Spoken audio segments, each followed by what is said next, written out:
Madam, I would give you the keys of Canterbury, and all the bells in London would ring to make us merry, if you would be my joy, my sweet, my only dear, and walk along with me anywhere.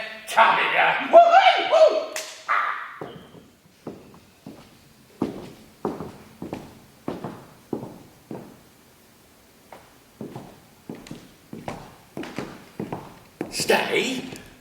Stay, good pilgrims. I must apologise if I'm somewhat tardy. See, I was otherwise engaged. Best girls in London, sir. However, enough of my foibles. We have but one night in this most excellent hostelry. I'll call for more Southwark ale, and we may drink, dance, and sing songs with ribaldry. For tomorrow we travel the well-rutted road to Canterbury. More ale? Yes!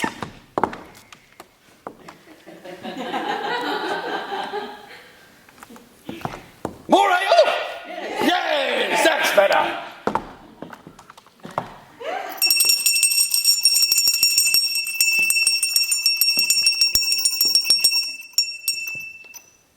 Madam, I would give you this fine golden bell, then you may ring your servants, and they may serve you well, if you would be my joy, my sweet, my only dear, and walk along with me anywhere.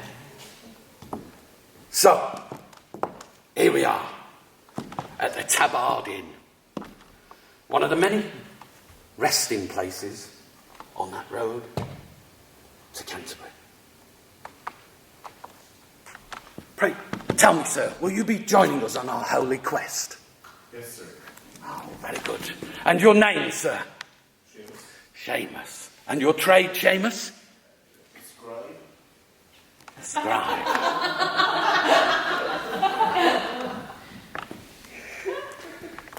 I myself am an honest working man. A miller by trade. All day, my nose to the wheel. My eyes, they do sting from the flour. And, well, my mouth, it gets dry from all the dust. More ale? By blood and bones, do I have a noble story to tell you.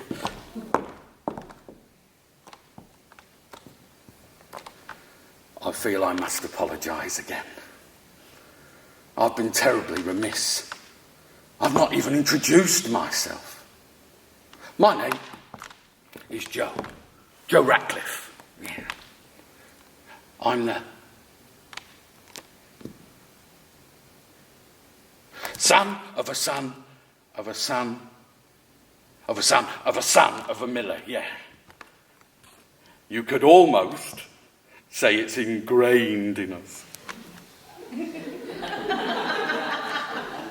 All right. I herald from the small hamlet of Crumpsall on the banks of the River Erg. Now, it means naught to you lot, I know. But to me, well, it once meant a world. You might know it as Manchester in the county of Lancashire, yeah. Hey, partner! Pleasure! Tune on your merry squeeze box, something that might remind me of Manchester.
modern and garish tune. One that I found almost impossible to dance to. Like you made Kate look a right fool.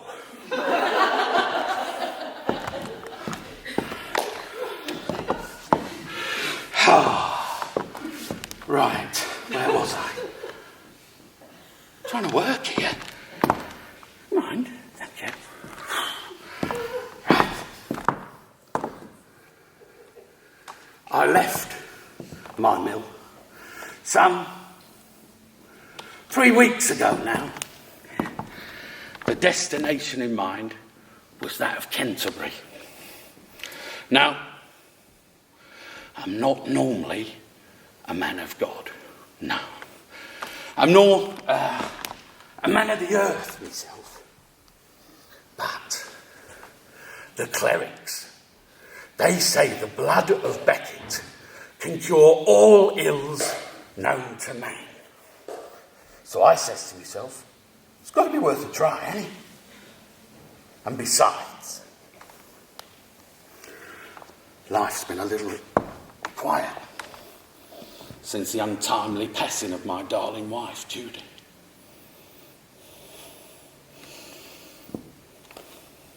We were never blessed with the childers, and I was left, well, rattling around the mill like a pea on a drum.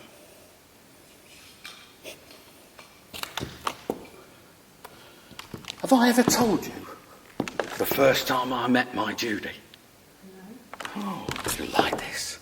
Clayton Fair it was. The sun, it shone through her golden hair. And she was full of the joys of spring. Her laugh,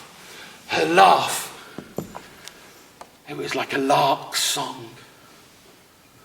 And her voice, it was soft and delicate. I knew from that first meeting we would be together into our dotage. Mind you, that's not what she thought, no. 2 years of a wooing and a courting it took me. In the end, I think it was the promise of a fine wedding gown that did it. Madam, I would give you this fine silken gown with 9 yards of trailing drooping on the ground, if you would be my joy, my sweet, my only dear, and walk along with me anywhere. I married that precious buttercup the following summer.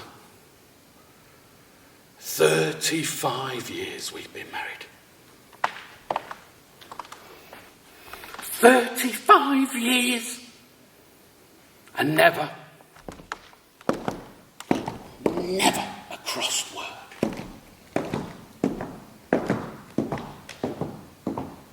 Joe!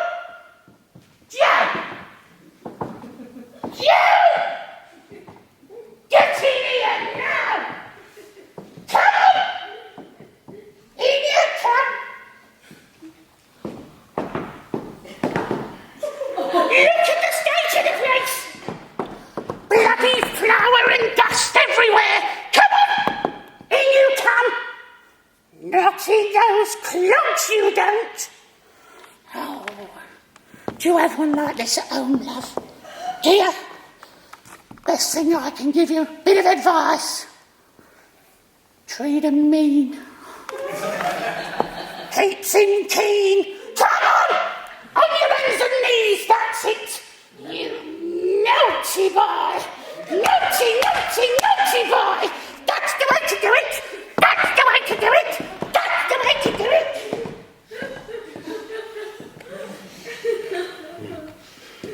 I still miss her.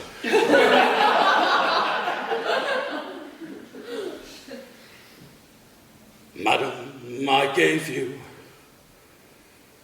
key to my heart so that we could be together and we'd never part. I became your joy, your sweet, your only dear.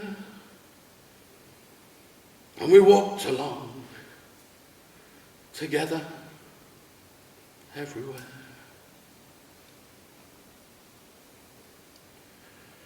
Here, look.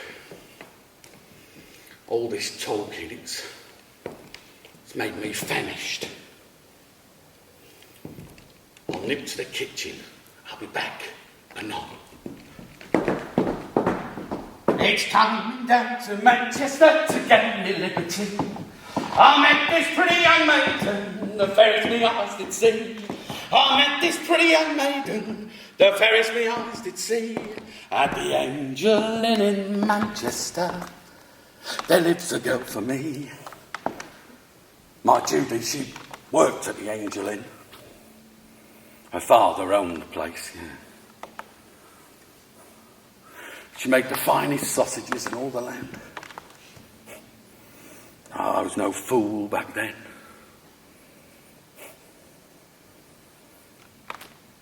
Would you like a sausage, madam? Are you sure? They're nice and firm. They're just like the real thing.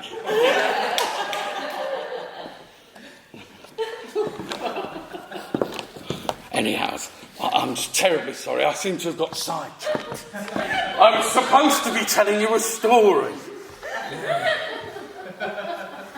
Now, there was once this carpenter, an old man by the name of John, and he lived in the town of Oxenford. Now, John had just got married to a beautiful young wife by the name of Alisoun.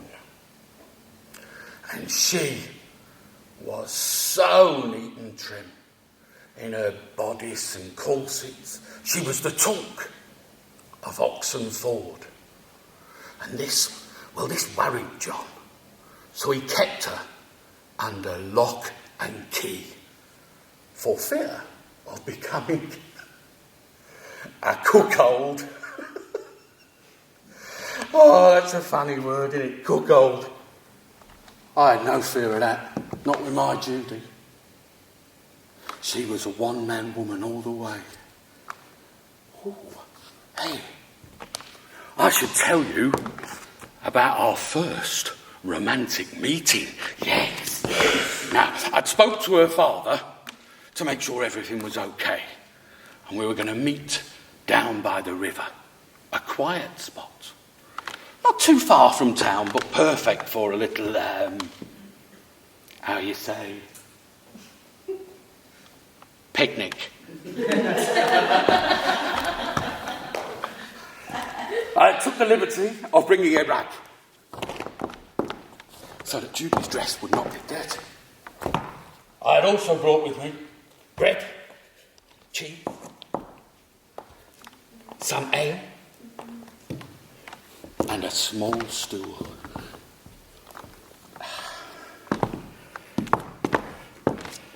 But wait, there's something missing, isn't there? Seamus. Seamus, would you do me a favour? Thank you. Give Seamus a big round of applause.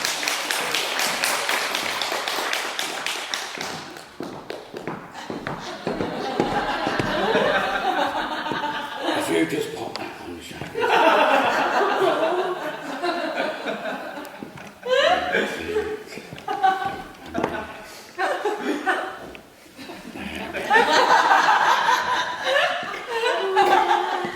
Be still, my beating heart. It's like she's back with us. Judy sat upon the small stool.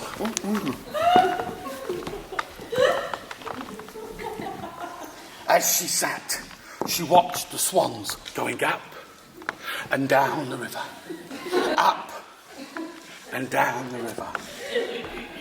As always, Judy had brought with her a tray of sausages. And as she watched those swans going up and down the river, she began to munch upon said sausages until there was none left.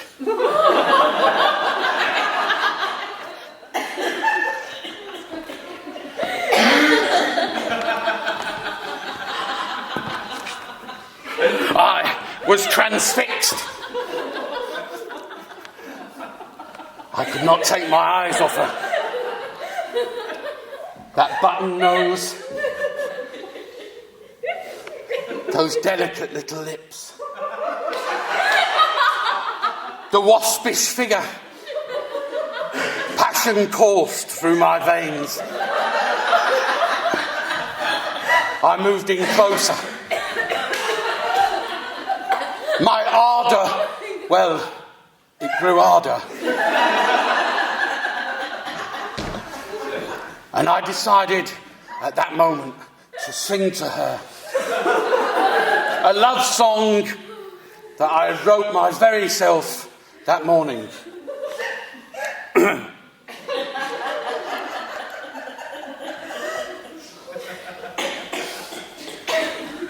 First time ever I saw your face, I thought the sun rose in your eyes, and the moon and the stars were the gifts you gave to the dawn and the endless skies, my love. Go on, Judy, give us a kiss. Give him a big round of applause, everyone. Seamus!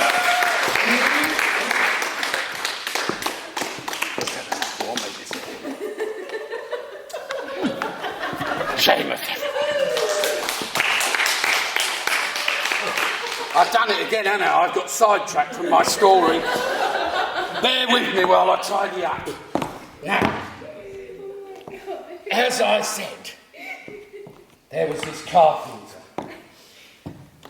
an old man named John, lived in the town of Oxenford, and he had just got married to a young wife by the name of Alison.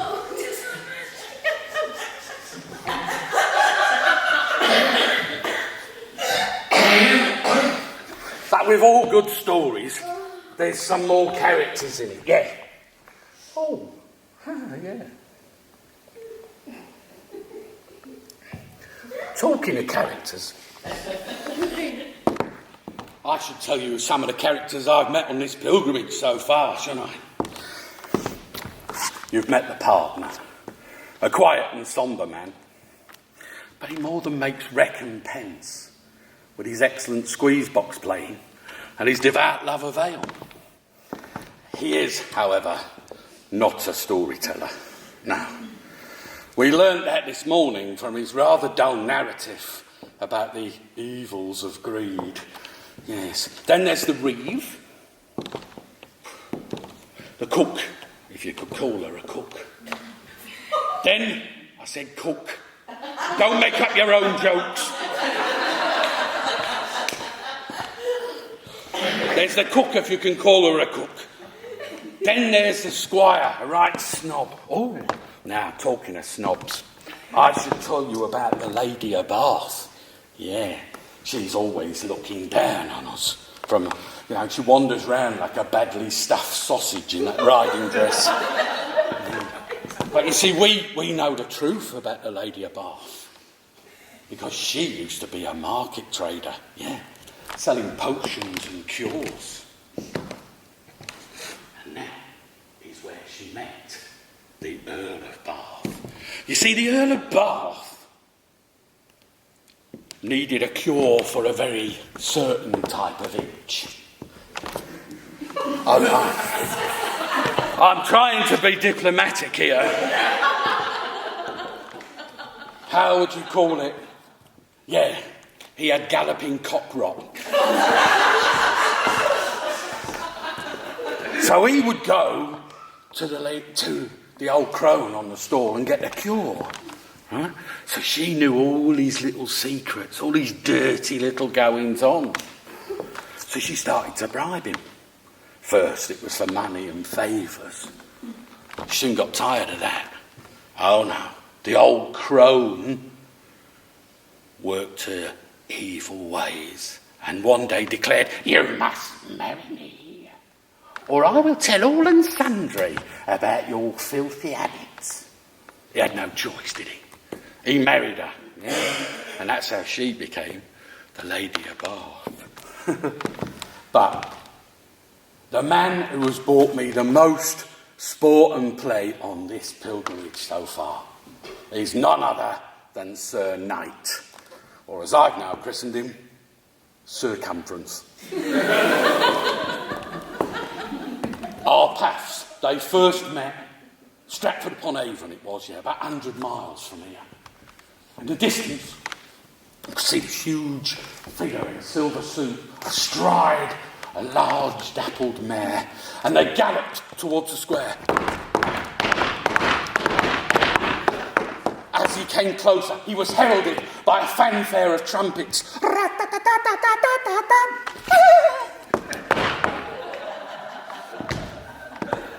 What a ceremony. What a twat. You see, he is no more than a common criminal. No. He just hides his crimes under a banner of Christianity. Well, those poor Saracens, they never stood a chance. Unless, that is, they sign up to the King of England's, well, personal God. No. He sees no fault in his crimes. 4 times a day he drops to his knees and prays. Then, every evening, he gets a jug of mead and he sings a song about his fallen comrades. Oh. Drink me a drink, lads, to girls and great battles. Drink me a drink, lads, to pain and dead friends. For mead is my refuge from torment and sorrow. Those things you find joyous in woe sure shall end now. I once loved a lady, bright-eyed and bonny.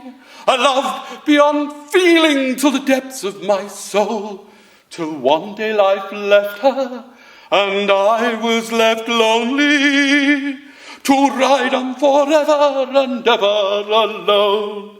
And then, with a tear in his eye, he fucks off to bed.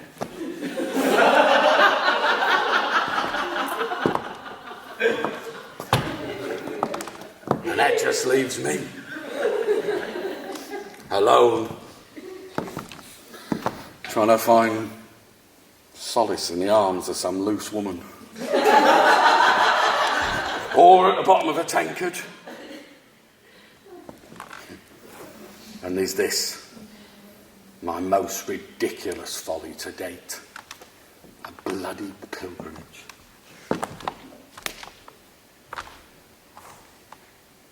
More ale?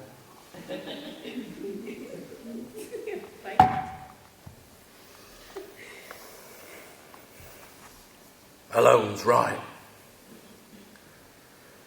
It's nearly 12 months since the passing of my darling Judy. There's not a day goes by where I don't wish I told her I loved her. It's not something you do, is it, Seamus, you see? I can still see her.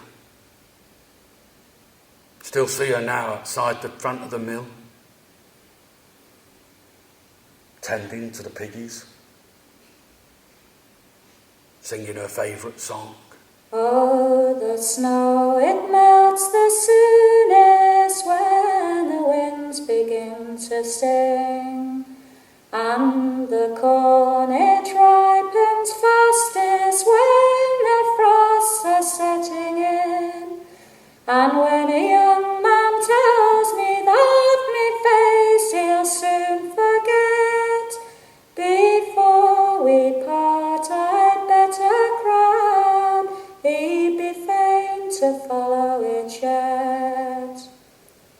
Oh, the snow it melts the soonest when the winds begin to sing, and the swallow skims without a thought as long as it is spring. But when spring blows and winter goes, me lad, and you be fain with all your pride for to follow me where it cross the stormy main.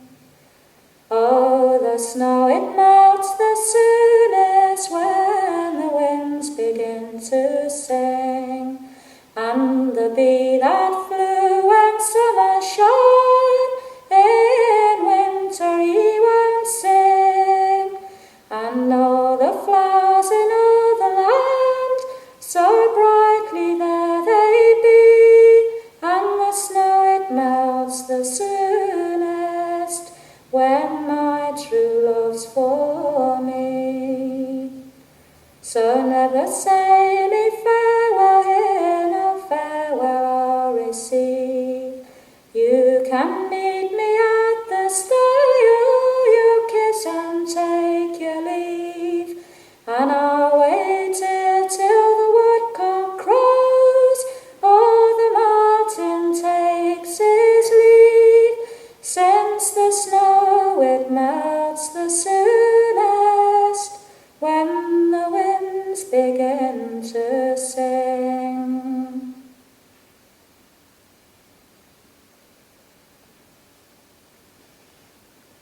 She were a glorious woman.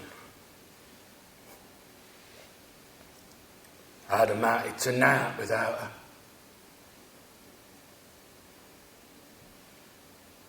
With one gentle word or a kiss, she'd cure whatever ailed me.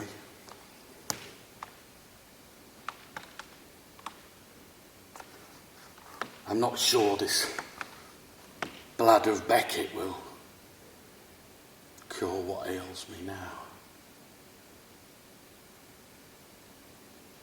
No. I'm not even sure if God can take away this pain.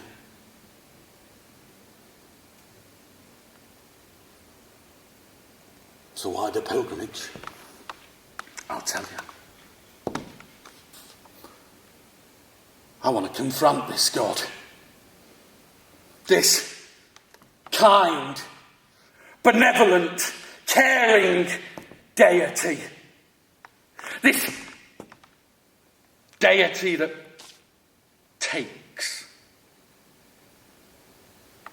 and leaves those left behind lost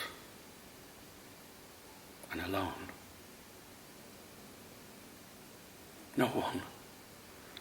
No one should suffer endless days and sleepless nights worrying about whether they're being callously punished for some forgotten sin.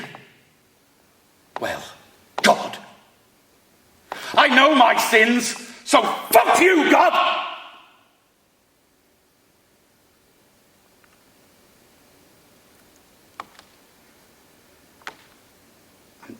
I'm sorry. Forgive me. Forgive me. I know. Let's get back to my story. That'll lighten the mood, hey?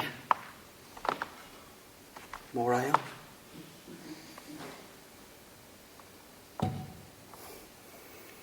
Anyway, as I said, there was this old man, a carpenter, by the name of John, and he lived in the town of Oxenford.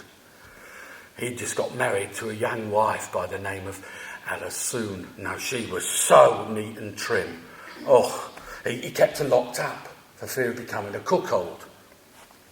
But John needed extra money, so he had a lodger. Yeah. Now, this is where the problems start. You see, he had a lodger called Nicholas, who was a student, a young, handsome man, a student of astrology. He read the charts and the stars, and he could see the future. The problem happens because Nicholas, well, he has set his cap at Alison.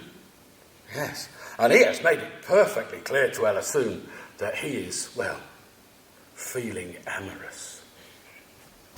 So one day, the carpenter declares he has to go away on business for the night. Nicholas seizes the opportunity. In the hours of darkness, he makes his way up the stairs quietly. As he gets to the top, he opens the door. Alison goes, "Ah!" She was not expecting him. They then concocted a plan. And they would, with military fashion, have their wicked way.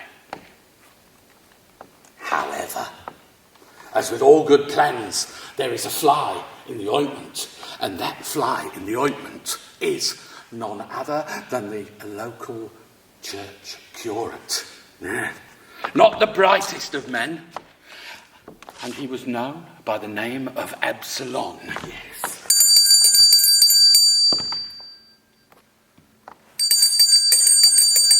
You're having a laugh, aren't you? You can't stop serving ale now. I'm in the middle of a tale. What do you mean it's nearly daylight? Oh, it is. We appear to have been talking all night. We should make plans. We've horses to prepare, a long day ahead. Some of you may have prayers to say. I know. We'll finish my tale tonight at our next resting place, Gravesend. In the meantime, more ale!